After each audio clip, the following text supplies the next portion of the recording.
to think about that one.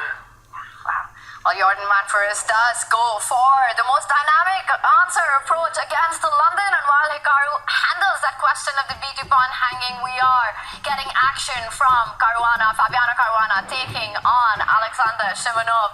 And wow, a 3 A6. Are you guys shocked? No. Yes and no, Tanya.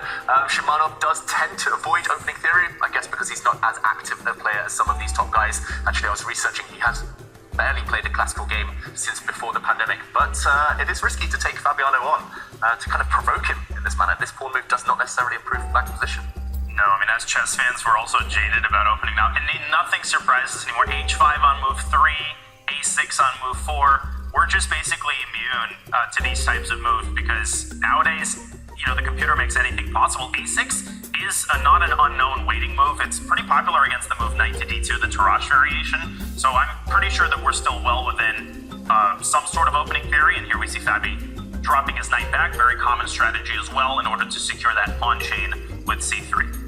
Fabi's had some great success with the French here, especially with this line. I remember seeing moves, obviously, or games. So he's played knight f4 here, h4, rook h3, believe it or not, and moving the bishop to e2 or d3, and putting the king on f1. There it is, knight f4. Immediately, the engine's like, what are you doing? That's like a move. That's crazy. The engine just didn't like it at all. But definitely, as we've seen this before, whoa, g5, relax. You're going to have to relax, my guy. This is the ChessKid Cup. We got kids watching. g5, Daniel, what is that?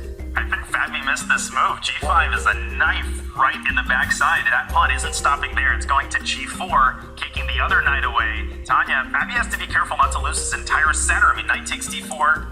This was the game. French defense. Some quick moves there. We joined it a few moments ago when G5 landed on the board. Now look at Caruana's knights. They've undeveloped, they've retreated. They're using French a lot, but I have noticed that in French games, usually the middle games are the most tactical you'll ever see. In fact, even sometimes more tactical than Sicilians. So here, as you see, this is a wacky position. I mean, G5 open, F7 is weak. Like, where do you put the king for black? He plays E5. Like, this is a wild game. You would never think you would get that from a French defense, but in fact, it definitely is much so. So I definitely take black here, Done. Yeah, me too. I mean, you don't even have to ask me. You know who I'm going to prefer to play here. But Alexander, he's following basic chess principles. When you've got the lead in development, strike in the center, try to open up files, and, you know, one more mistake, and Fabiano could very well get checkmated there in the center. There's no question that black is overextended himself. He's got a lot of weaknesses that could be revealed if white is able to complete his development. But, man, I don't think Fabi was expecting challenges of this kind 5 minutes into the first game with the white pieces. Talking of 5 minutes, he's almost 5 minutes down on the clock. He's under 10 minutes. Fabi in danger already.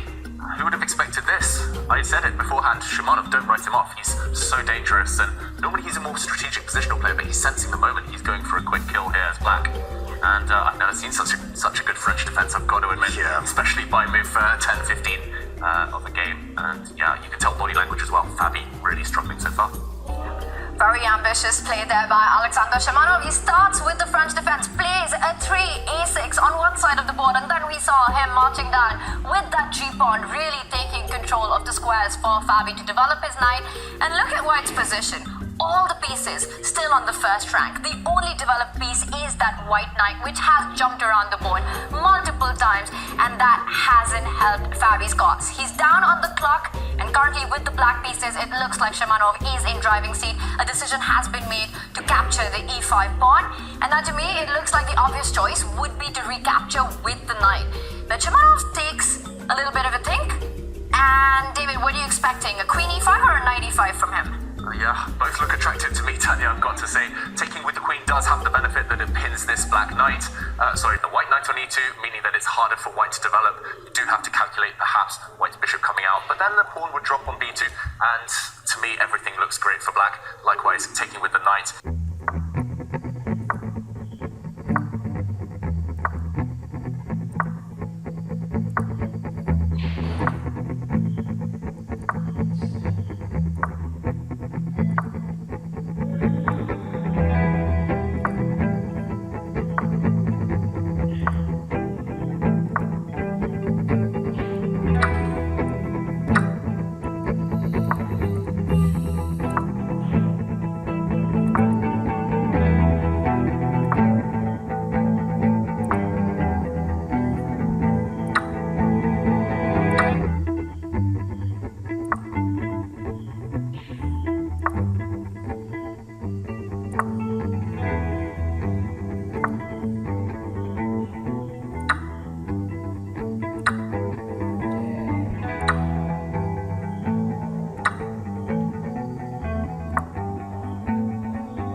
soon. Yeah, letting rook, chat, letting rook. Okay, that man's cooking right now. That's about to be mate in like 2, right? Mate in 3, something like that. Queen F4, rook G7, and then like just hit the button. I mean, rook G1. Queen F4, rook G1, hit the button, which is the resign button. No, but okay, Queen F4, Queen E5, even better. Queen F4 was Queen F5, so Queen E5, but now rook F3. Oh, wow, look at the precision, Mr. Calculator. That's Bobby for you. Of course, the most precise way to do it. GG. Amazing. And we see the 2 rooks and the queen, the power of the major pieces. And one of the majors here at the ChessKid Cup, Fabiano Caruana takes the first win in his match against Shimanov. It started super shaky for Fabi. Well, action is on the other boards as well. And we see our eval bar, Dmitry Kolarz in a crushing position against Alireza Firouzja, while Abdul Satrov looks like he's about to take the win. Where do you guys want to head to? Definitely gotta go to Gucci Reza there. And something happened. Not anymore. Eval bar just jumped there. It definitely jumped. Kolarz was like he was winning based off the eval bar once we get to the game. And now it's back to equal. Must be some time scrambles here. Wow, crazy stuff. Firouzja was actually a whole rook down in that game. I think we'll jump over there in a moment or two. Firouzja was a rook down, about to crash to defeat, but Kolarz panicked, maybe with little time on his